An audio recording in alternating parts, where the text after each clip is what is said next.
Greetings. Welcome back to another episode of Healing Wisdom with me, Empress Oracle, your favorite, realist, and of course, we all know, sexiest spiritual advisor. I hope everybody's doing well. On behalf of Starseed Galactic Federation, I have been given access to this knowledgeable information from my Akashic records for the purpose of helping humanity. This information has been given directly to me as a divine channel, and any use and or reproduction of this information without the proper acknowledgement or accreditation from where it was received will result in instant karma for the plagiarizing parties and or individuals. And so it is. So I know you saw the title. So if you clicked on this probably applies to you, or you know somebody who this applies to. All right. I was definitely told to come and give this message, so don't shoot the messenger. But there are a lot of spiritually lazy individuals out here. And now is not the time for people to be deficient in their spiritual journey. Now is not the time to be deficient in your spiritual work, your spiritual hygiene. Now is just not the time, okay? Once you decide to go on a spiritual journey, what you have to understand is there are levels to it, okay? You don't just have one spiritual awakening and then it's over. Not if you are truly, as a lot of people like to call themselves, chosen. And now by being chosen, that means that you have a defined purpose that is already in your soul contract that has to be fulfilled while you are here on earth. Otherwise, you will have to reincarnate probably into the same treacherous life conditions or worse until you learn those lessons that your soul needs to learn in order to fulfill your divine purpose. Now, there are a lot of people out here that are wasted potential, and their potential is wasted because they have wasted it themselves, all right? Because they have decided to be spiritually lazy. What we all have to understand is that life is hard for everybody. Nobody, no matter how perfect they may appear on social media, in the news, whatever, nobody is without having to go through certain struggles, having to overcome certain obstacles to achieve what exactly it is that they want to do, i.e. their highest purpose. And what we need to understand is that before we incarnate here on earth, whether this is our first, second, third, 40th lifetime, we sign a soul contract, a divine contract with whatever you want your higher being, calling, whatever the fuck, I don't give a shit. We signed a divine soul contract saying that we would like to have XYZ purpose, right?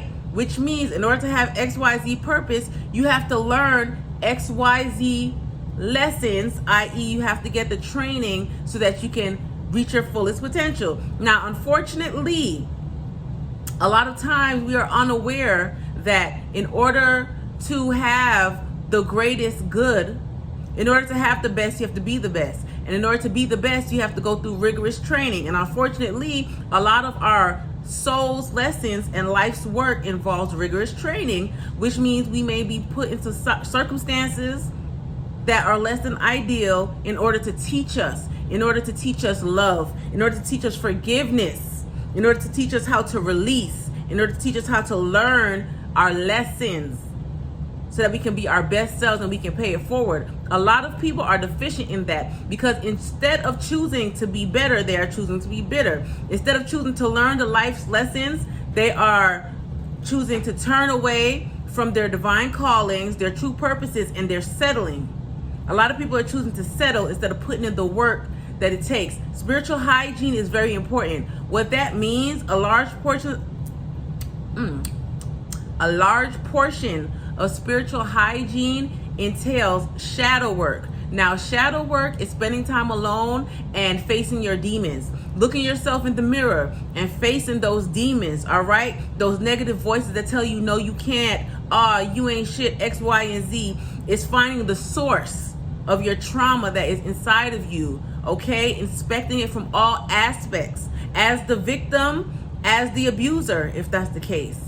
Right? As the person who didn't realize that you were putting yourself back in certain toxic cycles or situations, you have to look at yourself at kind of like a third party individual, a non-judgmental mediator. You have to be the mediator for yourself. That's how you do your shadow work, okay? You have to be honest with yourself. You have to be able to do it alone, because certain parts of your spiritual journey are done alone. You have to be able to go within and face the truth. You have to be able to face the truth in yourself. And then you have to be able to take, no matter how negative the situation is, no matter how negative the lesson was, how hard it was, you have to be able to find that one grain of hope, that one good point, that positive point, right? Even if it was something where you ended up in a 12-car pileup and you lost all of your limbs, what's that one positive point? At least you're alive, which means you're alive for a reason. Everybody, we have to stop being so pessimistic, because you're manifesting the worst. You're manifesting blockages in your purpose and your divine journey. And we need everybody to step up. Everybody, it's time to step up and do what exactly it is that you were called to do, no matter how daunting the task may be. I'm going to tell you, as I've always said before, God will never put an idea in your head that is undoable for you. It may be undoable for everybody else around you. That's because it's not for them. But it's not going to be undoable for you. Believe in yourselves more. Yes, you can.